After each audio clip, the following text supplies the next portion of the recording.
Thanks, Daniel, and good morning to everyone. It's so good to have all of you here. I'm excited about the conference schedule that we have throughout today, and I'm really privileged to be able to introduce our keynote speaker this morning, Ryan Bledsoe. Ryan Bledsoe is a music educator who has worked with infants through college students in music classrooms in Florida, Arizona, and Texas. A weaver, knitter, musician, and educator, she is very interested in making and in considering how to foster playful engagements with others and with the world. As a doctoral student in music education at Arizona State University, she researches and writes about creativity, music, technology, and music making. She recently founded the Duo Musical Playground, which offers play-based music classes using interactive technology to children and caregivers in North Texas. We are excited to welcome Ryan as she invites us to examine the types of playing, learning, and connecting that can bloom when young and old collaborate through and with technologies. Please join me in welcoming Ryan.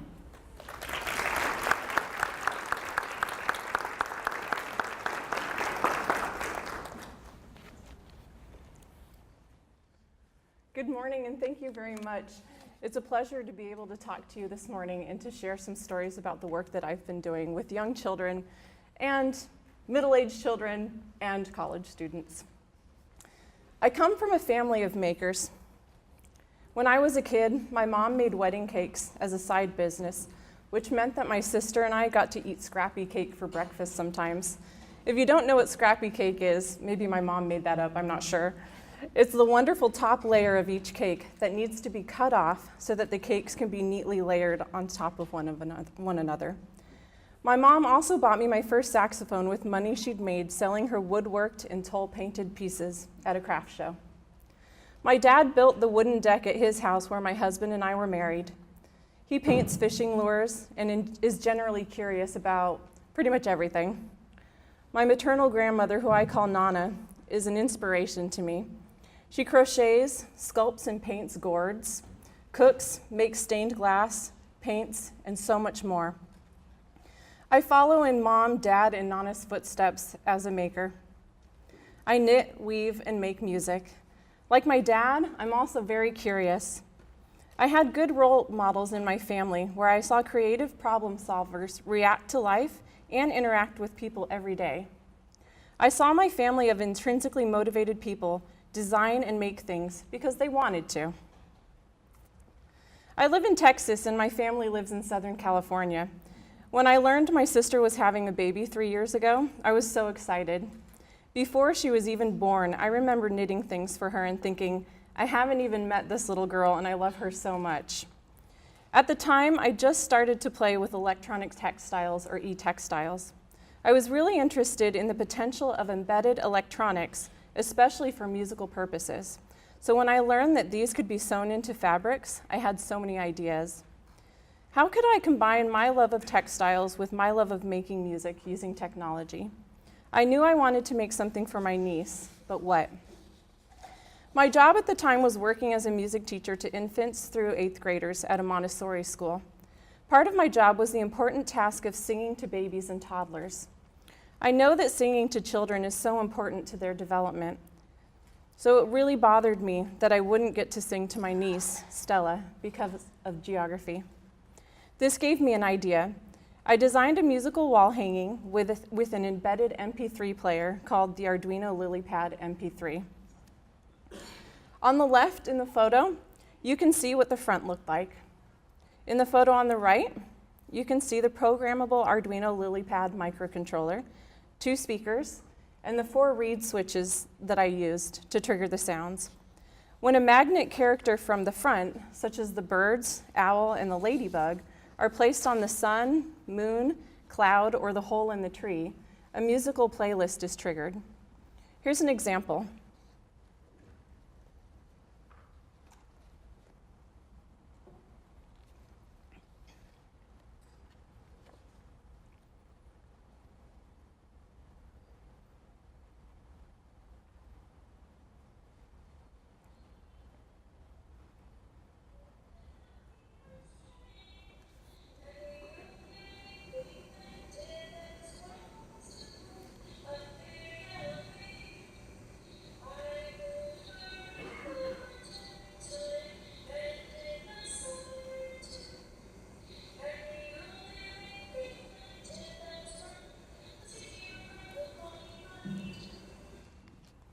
This project never really worked how I wanted it to, even after spending a lot of time removing the reed switches and replacing them with more reliable foil switches. I often use this project now as a demonstration of something I made that didn't work, but that I learned from. What's missing from this video are the multiple takes beforehand of me setting up, pulling a character off, putting it on, and waiting. Starting all over, pulling it off, doing it again. So it was a first attempt at something. Stella's MP3 player was a personal exploration where through the act of making, I wondered what music technology looked like outside of a hard plastic container. I made other projects such as this musical monster, gloves, and balls of felt. I acquired new tools and learned new skills such as soldering and computer programming to help me along the way. Through my own exploration, I was designing a process for creating e-textile musical instruments. But why? I taught general music at public schools in Florida and Arizona, where I saw that music education did not closely reflect contemporary music making taking place outside of schools. The students I worked with had access to many instruments that looked like this. But I worked with musicians and listened to music made with instruments that looked like this. That seemed strange to me. I realized that one affordance of creating music with technology was flexibility. Specifically, I saw that the thing that made the sound was often separate from the thing that controlled the sound. This is not necessarily true of acoustic instruments. I cannot change the way I interact with the saxophone without making drastic changes to the design and the sound it makes. With a computer, however, I can recreate sounds using one of many available digital audio workstations, or DAWs, music apps, or programming languages. Furthermore, I can control those sounds using the computer keyboard, a MIDI controller, devices that use open sound control, game controllers, and so much more.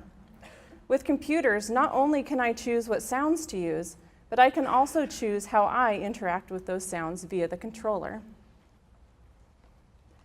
In high school and junior high school music programs across the country, there are courses that students take to make music with computers and the controllers you've seen in these slides. However, I've noticed few people are talking about music technology for children in elementary school and younger. What a missed opportunity. The reason Carl Orff curated this particular set of instruments for children to play in the first half of the 20th century was because these instruments don't take years of training to master. One could potentially make personally meaningful music in a short period of time using these instruments. The same can be true when using modern technology to create music. Why wouldn't educators use new instrument technology to design instruments specifically for young children?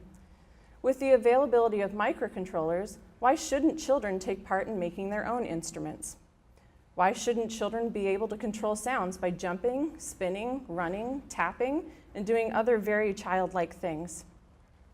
Children naturally play with sounds, so why shouldn't children choose their own sound palettes to create music with?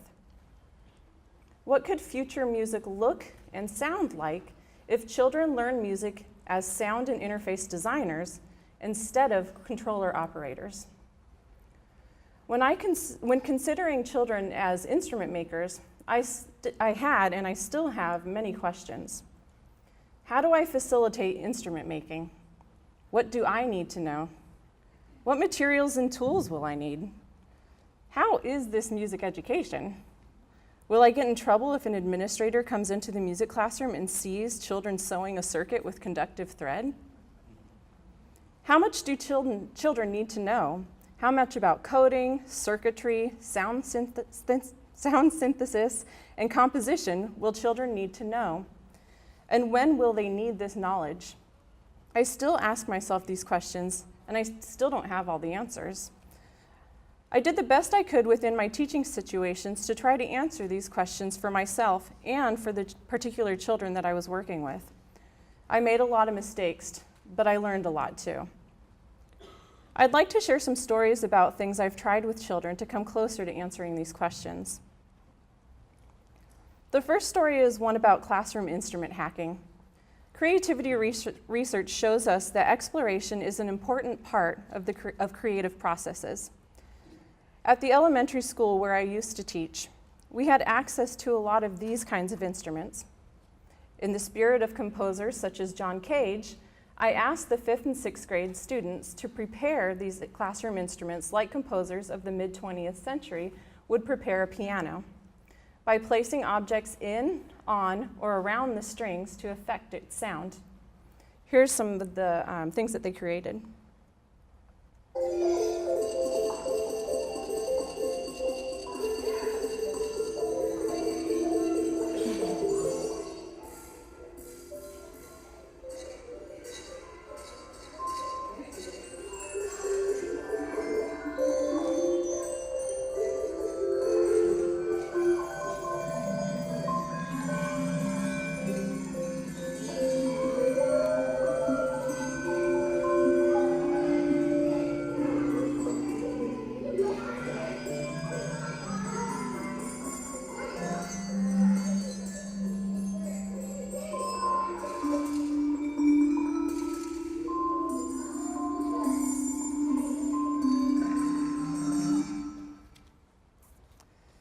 I later added electronics by introducing the kids to the contact microphone and the Victorian synthesizer.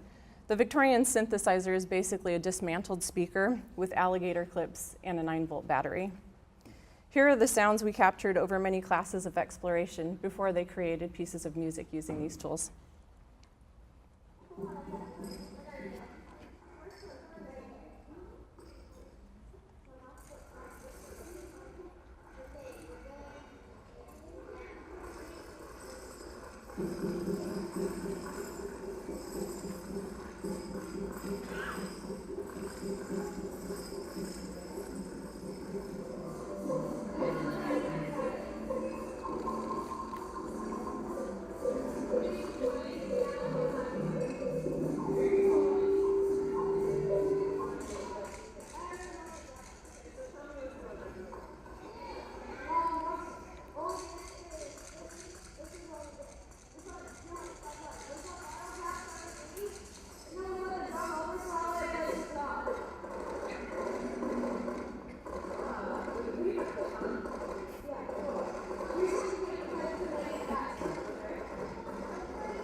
The kids in these classes played with sounds and adapted instruments to make them sound different.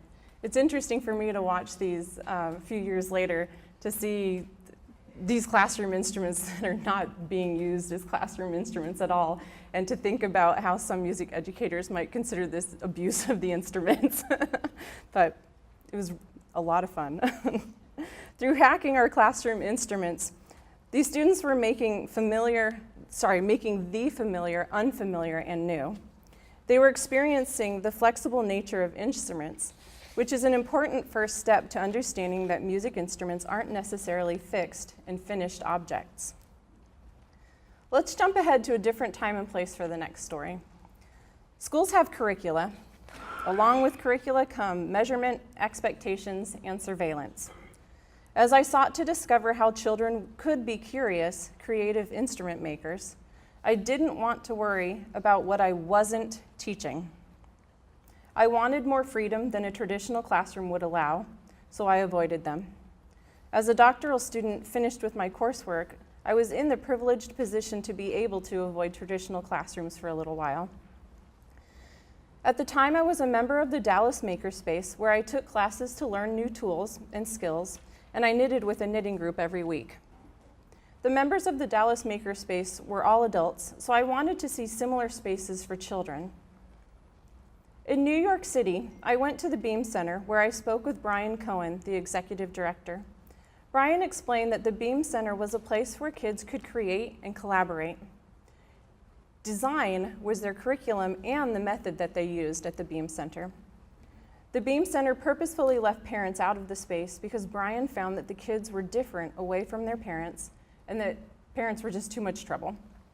Nevertheless, adults were present and interacting with the kids that I saw at the Beam Center. In New York City, I also visited the Textile Arts Center, where I attended a one-day weaving workshop for children ages 5 through 11. I watched as the adults helped kids with their projects and noticed that the kids helped other kids too. The kids were so engaged in their weaving projects that they didn't want to take any breaks. Some kids worked on more advanced techniques than others, but everyone seemed to be proud of their work. The environment was casual but safe. I learned that not all of the adult helpers in the space were weaving experts. They could assist with various tasks that the kids struggled with, but yielded to the one experienced weaver when necessary. Being at different levels as weavers was acceptable in this space, and this was true for adults and children. Upon my return home to Dallas, I decided I needed to try something. Try designing an experience for kids where they could make instruments. The problem I had early on was that the materials I wanted to use were costly.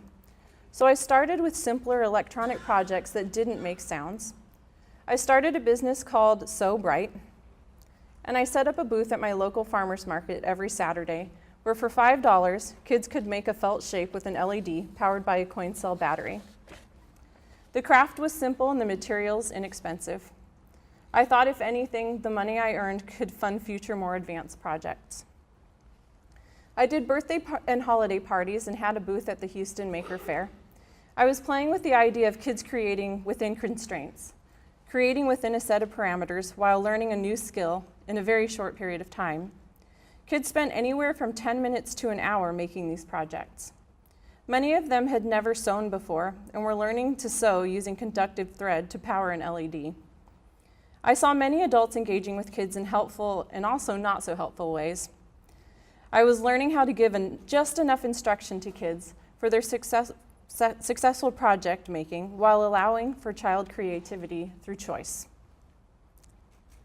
I felt ready to move on to music instrument projects, so I applied for seed funding through my university and bought microcontrollers and other supplies I'd need to host classes. I was slowly making my way back into a school setting, teaching preschool music classes at a music school. I started small again, purchasing some electronic greeting cards from CVS and then removing the electronics. Using the electronic chips, the preschool kids and I could record and trigger a sound.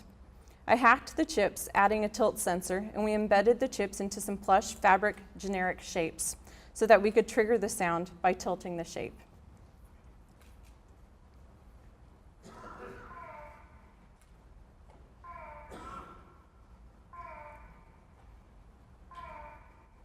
This was a sound that a 3-year-old recorded in there. The kids were interested in playing with the sound, so I asked them to draw their own shape. I took their shape drawings home and transferred them onto a piece of felt. I sewed the felt pieces together and stuffed them with fiberfill. In these photos, you can see the kids' drawings and the felt shapes that I made from them. None of the projects were permanently sealed closed because we needed to access the greeting card chips inside to record new sounds. This was really great, actually, because the kids, especially the youngest, who was 3, were curious about the chip, often asking me to take it out so they could see it. The next classes, also hosted at this same music school, were week-long summer camps where kids played with the projects, learned about circuits, and then designed their own project. Classes were small, 2 to 3 kids, which made it possible for me to help them with individual projects. Here you can see youth over 15 years old making MIDI controllers with arcade buttons and the teensy TLT, which you can see in the photo on the top right there. In this video, an 8-year-old boy from a different class about e-textile projects demonstrates his felt piano. This is like kind of like a mini piano.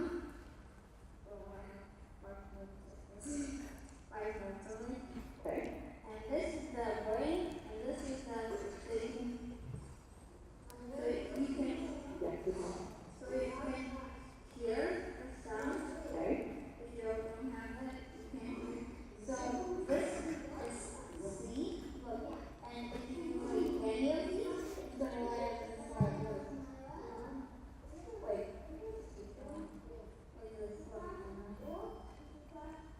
Because third earth is touching the button, and the button is the sound programmed in the computer. So it goes like this.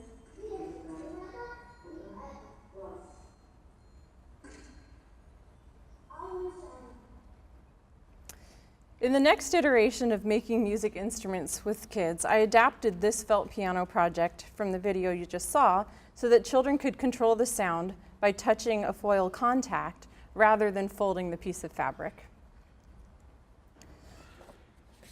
While all of these projects were the same felt piano design, the group of 5 through 8-year-olds at this private school made them each unique by decorating them and choosing the shapes of the foil contacts.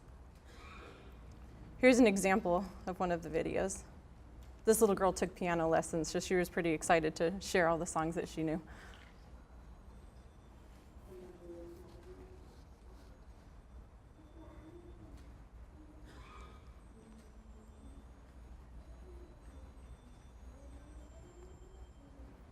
So you can see here where it's frozen that she's sewn 4 of the contacts to the microcontroller, but she still has the rest to go.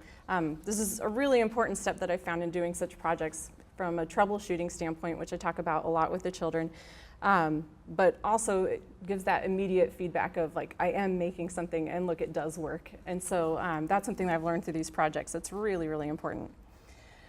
The junior and high school students that are at the same private school designed MIDI controllers, again using arcade buttons and teensy LCs. Here's an example.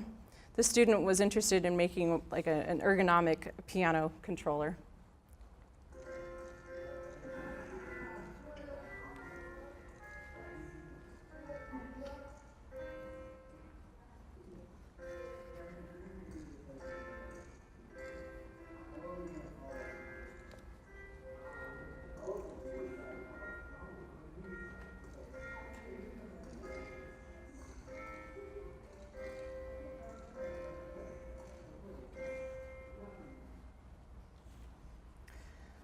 One summer, I attended an international music education conference in Scotland, where I attended sessions related to music in early childhood. It was during such a session that I heard Charlotte Arculus speak about the Magic Adventure. Arculus says, "Magic Adventure is an interactive performance in a large installation made of white fabric and colored lights. It features voice play, music making, funniness, exploration, and discovery. It's a world-class artwork for the most discerning audiences on the planet, babies and toddlers. Every single element of Magic Adventure has been created and developed in partnership with young children. I'm going to show you a video that Charlotte posted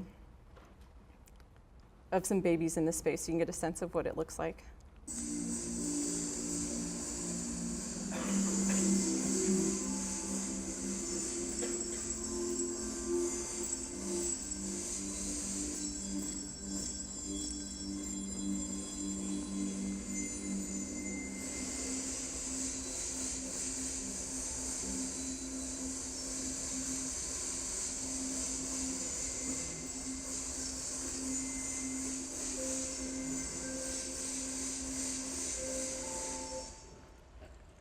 That's Charlotte.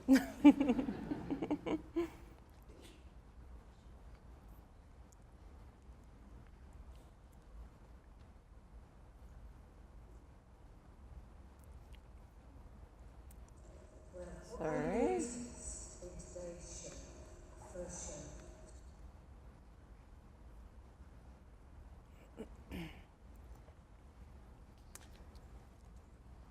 At this time, I was inspired by Froebel's kindergarten gifts and Seymour Papard's objects to think with, and was considering making a musical ball for children to play with. Another startup I had been working with was pivoting from making a musical robot to another idea, so I asked the engineer if I could repurpose the board for a new project to design an adaptable musical toy with children instead of for children. I was really curious to see how they would think of it, being children instead of adults, designing for them and assuming what they wanted and what they wanted to play with, what they needed. A couple of months later, I met Melissa Petrello, a kinetic sculptor who makes theatrical puppets. Here are some examples of Melissa's work through her business called Stageworthy Arts. She rents these puppets out to children's theater programs.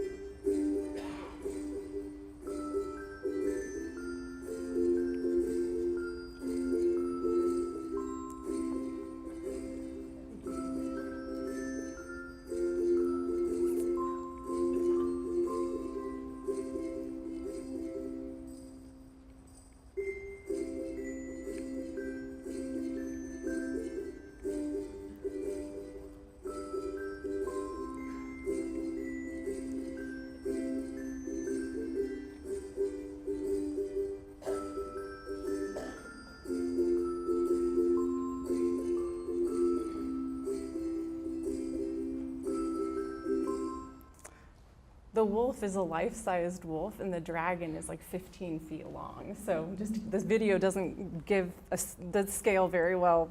They're incredible. They're amazing pieces and very functional. She uses all recycled materials in her designs as well. So I still have audio.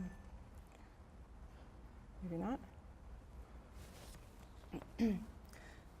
Melissa and I clicked immediately and found that although we had just met, we didn't need to explain certain things to each other. We both saw the importance of child creativity and were trying to build programs to support children as artists. Shortly after meeting Melissa, I had a conversation with my dissertation advisor, the brilliant Sandy Stauffer, that went something like this. I like Magic Adventure. I think play as learning is really important. And I want to ask Melissa Petrello to make objects to embed music technology into it. Sandy helped me to form an idea, which I pitched to the PAVE Arts Venture Incubator at Arizona State University. Early on, I thought it was possible to do it all, be the maker of all things, and work with the kids while running the business. Once I realized the importance of having partners, everything changed for me. I knew from past experiences that it was too much for me to develop the technology, facilitate the experience with children, run the administration of a business, and create child-friendly interfaces for the technology. As a result, I partnered with John Stapleton, a JMU music education graduate student. I knew that John understood the importance of children designing musical interfaces, as he had created his own modular musical interfaces for children, which you see here. Like me, he was also a music educator who was knowledgeable and curious about electronics. John and I asked Melissa if she would be willing to work as a contractor for us when we needed something to be made. In April of this year, with seed funding from the Pave Arts Venture Incubator, our company, Duo Musical Playground, hosted its first class. Duo Musical Playground hosts programs where children and adults create together. In our programs, we connect children and adults through a core set of values. We value children as they musically are, child leaders, play, relationships, and imagination. In Duo Musical Playgrounds programs, children learn through play and making things. We currently have 3 programs which are called Duo Time, Duo Project, and one without an official name that is a music technology class at a private school in the Dallas area. Duo Time is an hour-long experience for children ages 3 months through 4 years with an adult caregiver. During Duo Time, children and adults are invited to play, sing songs, dance, and play instruments.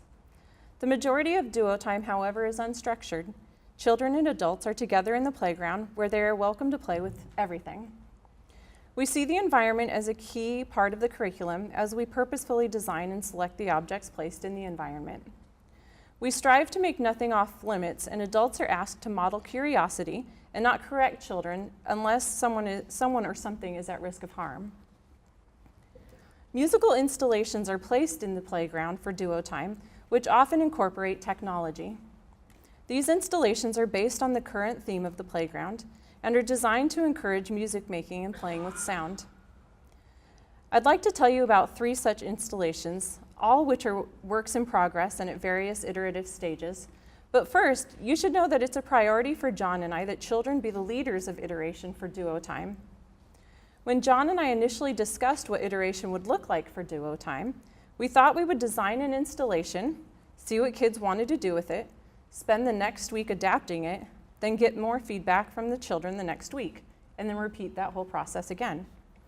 We understood that this would be difficult because we didn't want to force a young child to play with something we made, and we knew that a young child would not articulately express their ideas for the next iteration with words the way that older children or adults do. In practice, we're learning to observe children and adapt the installations accordingly.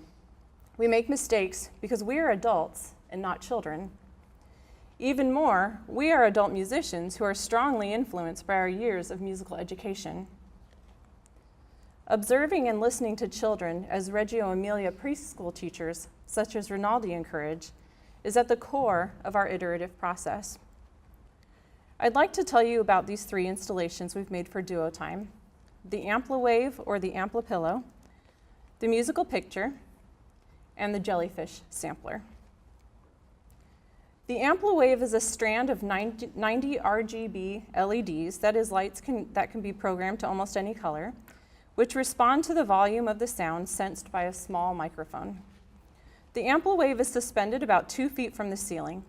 Because of this, not many children noticed the Ampliwave in the first few weeks after I installed it, so I created a small O-Pillow version of it called the Amplipillow, which I have here. It's hard to see. There are 8 NeoPixels LEDs in this. They're stitched together with conductive thread, which is attached on the back. Oh, sorry, in the middle there is amplifier microphone. And on the back is a flora, an Adafruit flora, LiPo battery. The microphone is hardwired, but everything else is conductive thread, and you're welcome to come and see this afterwards. I'll have this with me today. But I'll turn it on. So make some sound.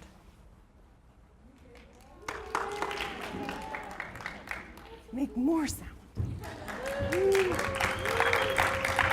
Okay. So as you can see, it's something that responds to the sound in the room, and the louder the sound, the more light. So there's some immediate feedback from interacting with this.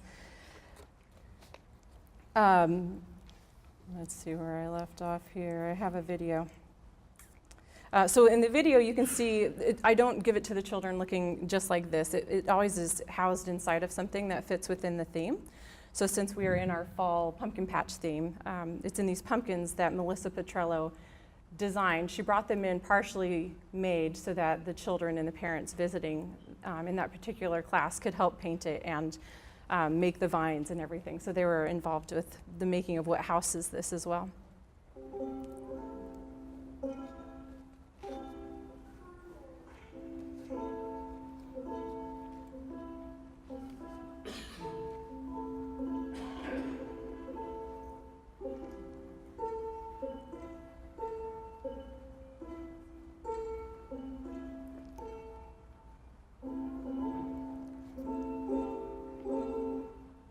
So you can see the one that's in there is more pyramid shaped, so I'm trying different shapes for these as well. The next thing I'd like to tell you about is the musical picture. The musical picture was designed by 8-year-old Tova, who was a participant in one of our summer programs. She wanted to design a wall hanging which would trigger sounds that fit in with the ocean theme of the playground for the younger kids. So she designed, and together we made this.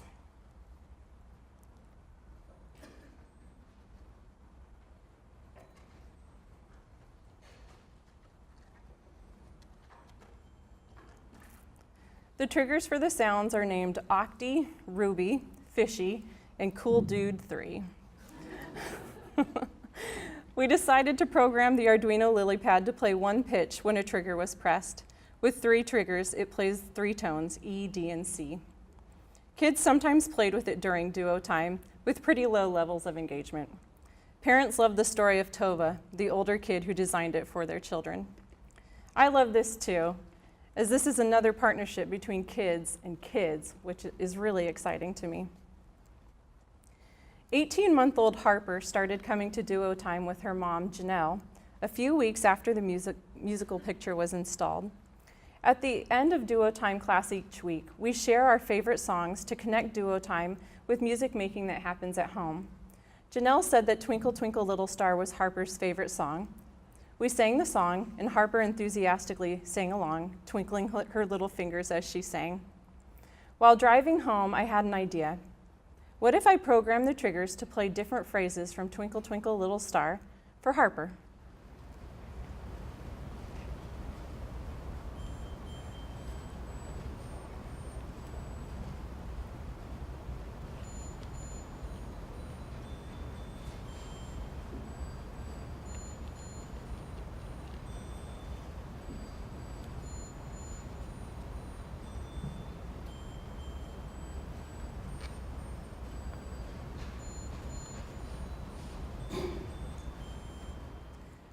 The next week, I showed the musical picture to Harper. I held her up so she could reach the triggers. It was hung pretty high so the babies wouldn't be able to pull it down. I pointed to Octi, then waited for her to reach out and touch it. Then I pointed to Ruby. Now this one, I told her. We continued this way until Harper had performed the entire song. She wanted to play it again and again. Eventually, Janelle and I got tired of holding her up. We sang the song. We listened to the song. It became Harper's favorite installation for weeks to come. When the playground transformed from ocean to pumpkin patch, I took down the musical picture and adapted it to look like this. It's not finished in this photo because I decided to try to incorporate an older child helping design it for the younger children again. So I asked 9-year-old Zuri, who was in the duo project class at that time, to make some felt pumpkins for this next iteration of the musical picture. This took a couple of weeks for me to finish with her, so there was one week that the musical picture wasn't hanging on the wall for duo time. At the end of class, Janelle asked if we could sing Harper's favorite song. As soon as we started, Twinkle, twinkle, little star, Harper swung her head around to look at the empty wall where the picture had been. I was delighted to see that she now connected her favorite song with our installation. The following week, the next pumpkin patch iteration of the musical picture was complete and hanging on the wall in the playground, closer to the floor this time. I decided to try something new, so in the spirit of exploration, I programmed the 4 triggers to play various A minor melodies that each sound like a complete 8-beat musical phrase. I was excited to see Harper's response. Harper and Janelle were at duo time that day, along with 1-year-old Adrian and his mom, Victoria. Zuri, who helped design some of the pumpkins, was also there. Adrian needed a diaper change, So Janelle, Zuri, and I coaxed Harper to play with the musical picture.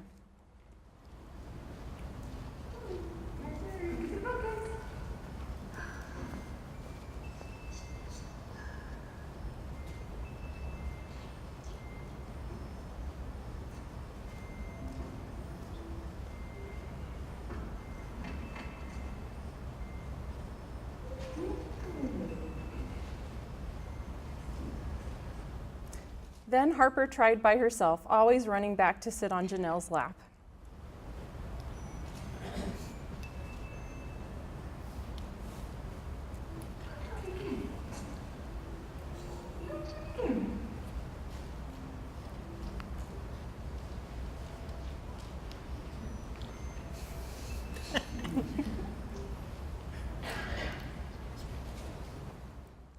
Then when Adrian and Victoria returned, Adrian wanted to try it out. So Harper jumped out of Janelle's lap to show him how to do it.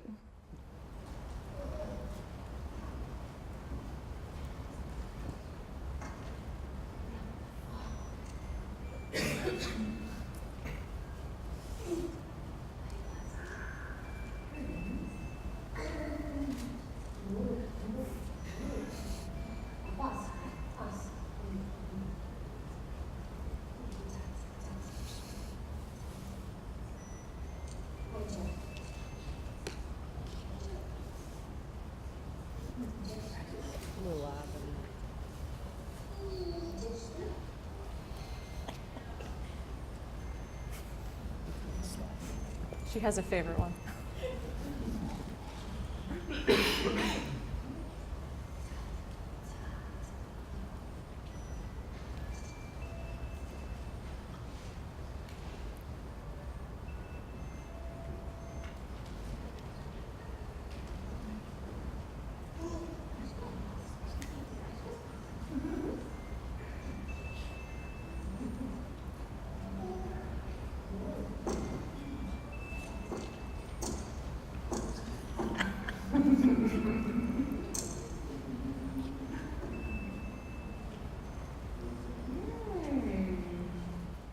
Watching Adrian interact with this, I can learn a lot from the fact that Harper's using a finger, which maybe she's modeling what she saw us do, but Adrian hitting it can make me think of so many other project ideas where he can interact with it with the whole hand, with his foot, and crawling different ways.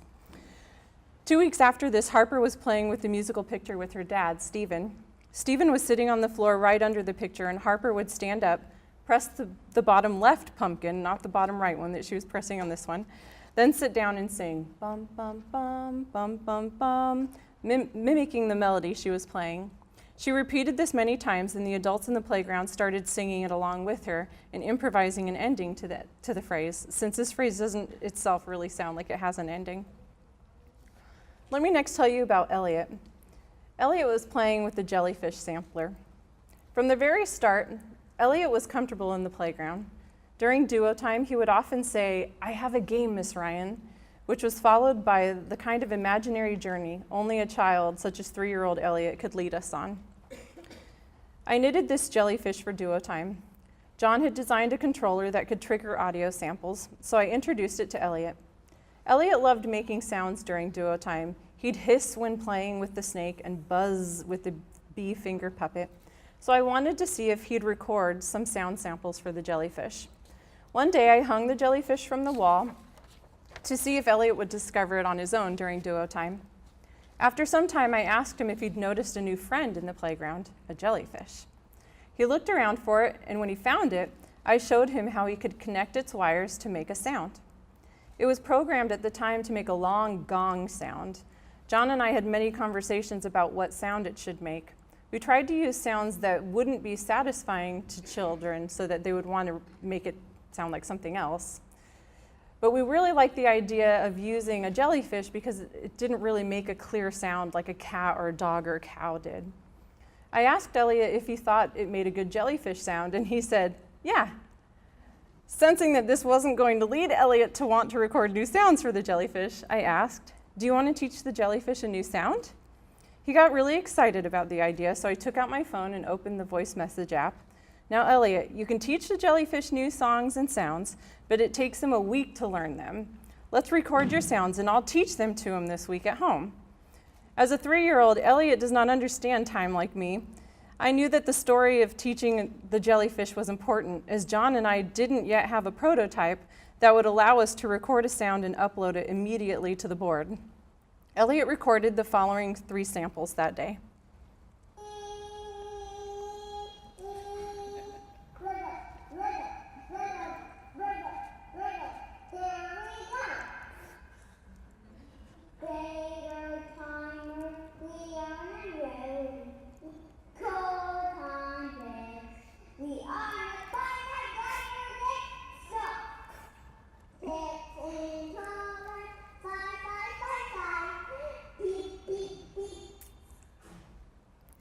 I expected Elliot to make short sounds for the jellyfish, but found that his sounds were long, playful, and connected to the activity he engaged in before meeting the jellyfish, which was jumping between pillows like a frog, saying, "Ribbit, ribbit." The next time Elliot and Karen came to duo time, Elliot listened to the jellyfish and was excited that it was his voice. We're currently working on another iteration of the sampler that children can record sounds into and trigger. This new installation will be a scarecrow. When children put a magnetic harvest food in its pockets, it will trigger audio samples using a reed switch. I'm excited about the music making I see going on at duo time because I see young children making music that interests them and piques their curiosity. I see them coming back to the same installations week after week to try something. I see them experiencing the flexibility that technology offers, even if they're not at an age where they're able to express this quality. Let me tell you about another program that we run that's called Duo Project. Duo Project is a music technology maker class for children ages 5 and up. Each month, I design a project and children have 4 classes to create their own versions of this project. The first Duo Project classes were held over the summer. Eric, Shreya, and Tova created felt pianos. Eric and Shreya finished early and wanted to make an emoji pillow. I was inspired by their idea of a musical pillow, so in September, the project was to make a felt stuffed animal. Here is Zuri's project from that class.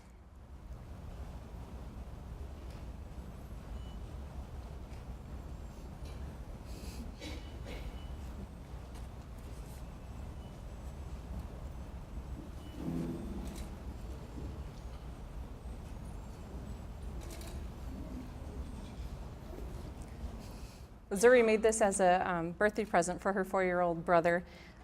She chose the design. I helped draw the sketch so that her circuitry would work correctly, and she chose the song which we programmed together. The current project this month is a Halloween treat bag. This project includes lights and sounds. I'm working on including more time in these project classes to learn how to code the microcontroller, since a lot of the time is usually taken up by actually making the physical object. Here's a video of a brother and sister in the current class that are changing frequency in their code using the Arduino IDE. The Arduino IDE is a C-based programming language.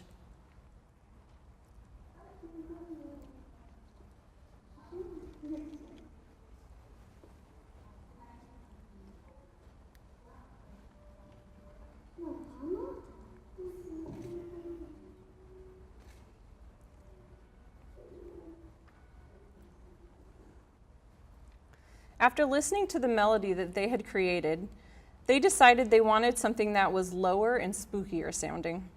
So I showed them how to change the variables I included in the code to different frequencies. They looked up the frequency values online for the familiar musical notes such as A, B, C, D, etc., and typed them in as new variables. When they listened, they thought the sounds were too low, so they typed in new frequency values to raise the pitches by 1 octave.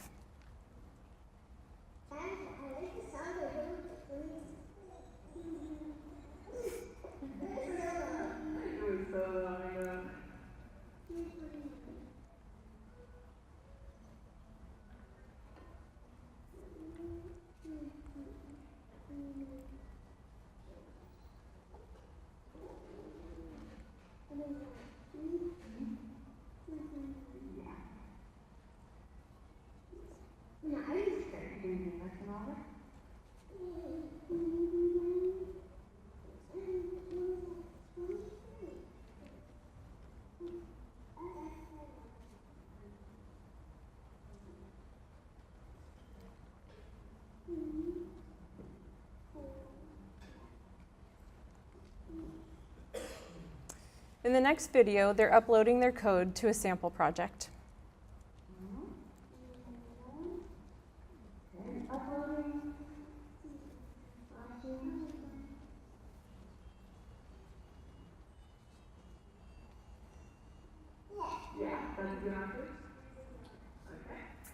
The Arduino IDE is in no way designed for children.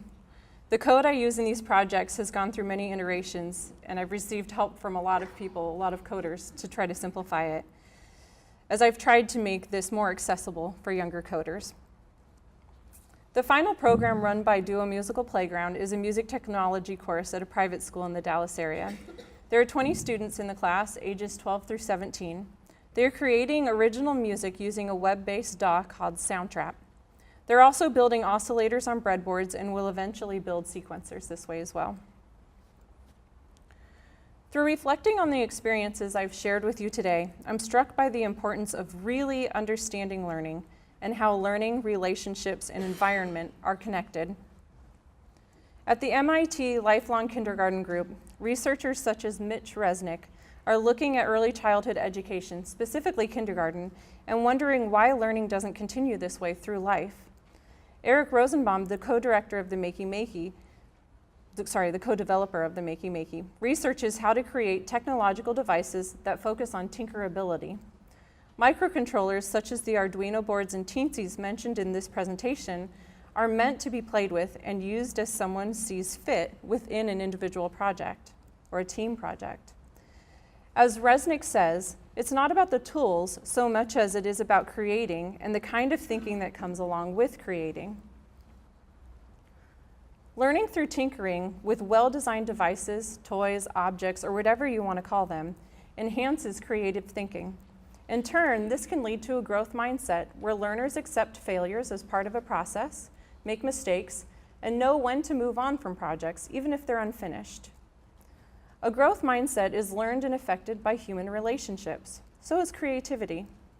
It is important to ask yourself, what relationships do you have with the people you work with? What relationships do they have with you, with each other, and with their learning? What effective connections do they have with learning, and are those connections represented in their learning with you? As educators, we are institutionally situated in the role of expert in the classrooms, but what does this role do to our relationships with learners? Aren't we also learners? How do we effectively communicate that everyone has something to offer in the learning environment? Let's build environments and design experiences for learners and with learners that are fluid and iterative. As learners, let's observe and listen to each other so that these environments iterate and remain relevant to the needs of everyone present. The Duo Musical Playground is a physical space that is only 12 by 8 feet. While its physical dimensions are small, the ideas are made large by the relationships between the people who share this space. The environment takes people's breath away, awakens sleepy, cranky kids, and communicates the importance of creativity. Oh, and it's a place of learning, too. About 2 months ago, my 3-year-old niece, Stella, came to visit with my sister, mom, and my baby nephew, Samuel. They all came to Duo Time where Stella played with everything and baby Samuel explored different textures and sounds. Afterwards, my sister gave me marketing advice and suggested a way I could transition kids out of the space when Duo Time was over without tears. My mom still calls me with suggestions for things I can add to the playground and sends me ideas on Pinterest every day. Parents who visit Duo Time with their kids offer to make things for the space and tell me to let them know if I want help.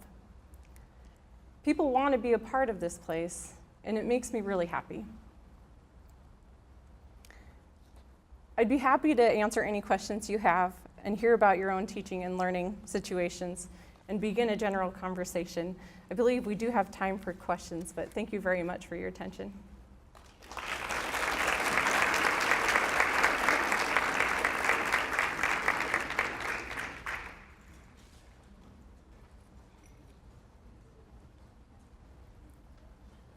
Questions? Anyone want to play with the Amplipillow?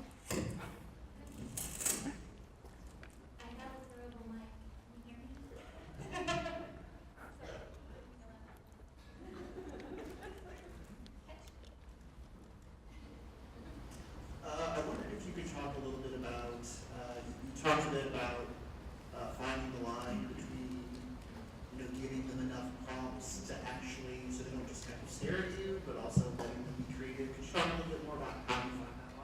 Yeah, so I think a lot about Lego instructions. So Lego instructions, they tell you how to do something step by step. And I fought that a lot in the very beginning because I wanted it to be more open, more free. I liked the idea of a makerspace where people had an idea for a project and came in to do it. The problem was with a lot of the materials that I'm using, they don't have a context for it because they've never used it before. They've never used a microcontroller. They've never sewn electronics into something, and so that context was missing.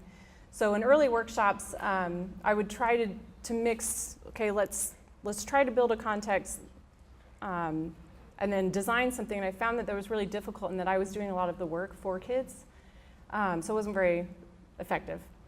So from there, I've gone into more of, this is the project, here's a sample project, here are the materials we'll use for this, what do you want it to look like, what song do you want it to play, and that way they're learning the skills through a pretty set form of instructions that aren't written down, that I'm leading them through. But they're getting to make choices about the design of where the electric components go. We draw the circuit together so that it will work. And then making the choice at the end of what music do you want this to play, and we are coding that together. So it's the coding that together that I'm trying to be better at, leaving time for. Did that answer your question? Yeah, and I'll say that in reflecting back on this, that's something that I see I spent the most time on. That over all of these projects, that's probably the biggest takeaway for me, that I feel now I'm at a point that I've got this system that I'm putting into place, and it's working so far. So.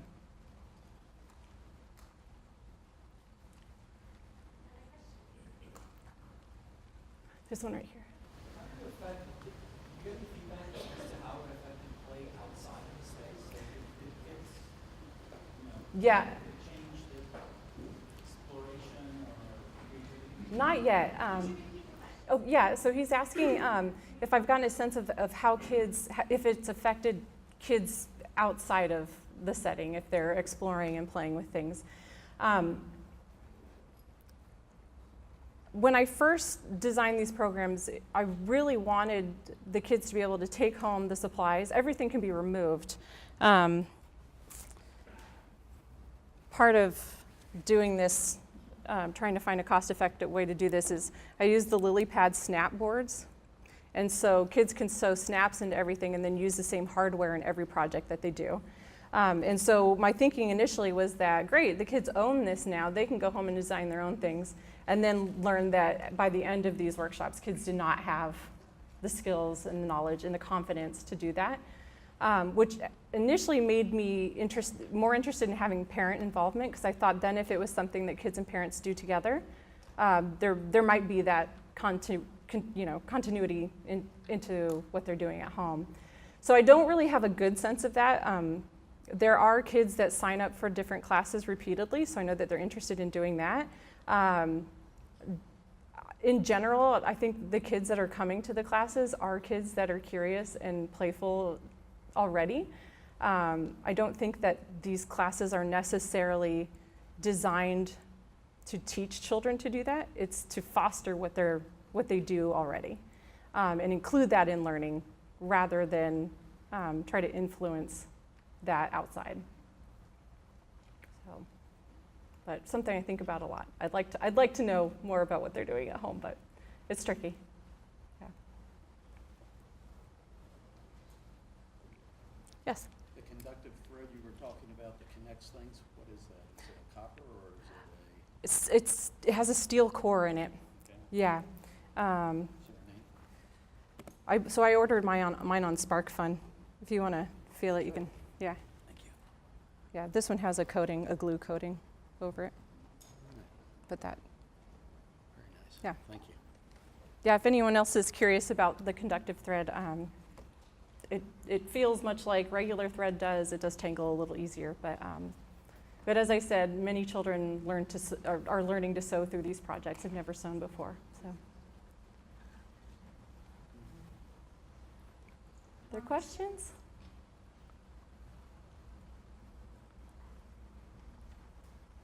Is anyone else using conductive thread with children or doing e-textiles in your programs? One, I will talk to you. I know who you are. Yes? Would there be a way to integrate this into a public school setting?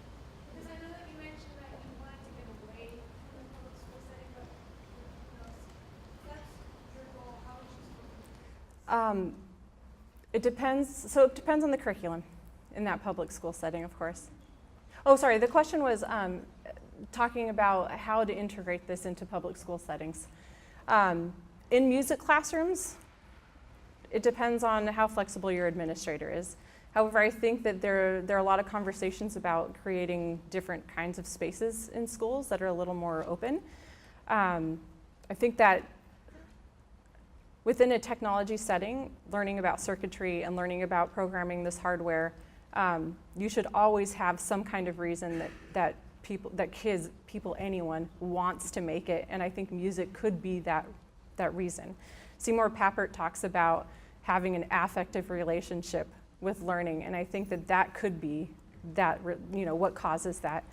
It was for me. I was never a programmer, never really interested in circuitry, coding, anything, but because of my love of making things with textiles and music, that was something I had to learn to be able to put those two things together, and so I had that affective connection. And so I see that with the kids that I'm working with too, that they're not, some kids are not necessarily interested in sewing, they're not necessarily interested in coding, but because the project incorporates it all, it works. They say, I've had a lot of kids say, like, Miss Ryan, I don't really like doing all this sewing, but it's okay, you know? And I'm grateful for that, because it would be a nightmare if they didn't feel that way, if they were resistant. But they're generally not. So I think in those settings, absolutely there's a place for this in public schools, but I also understand that not all public schools have those kinds of settings. So, yeah.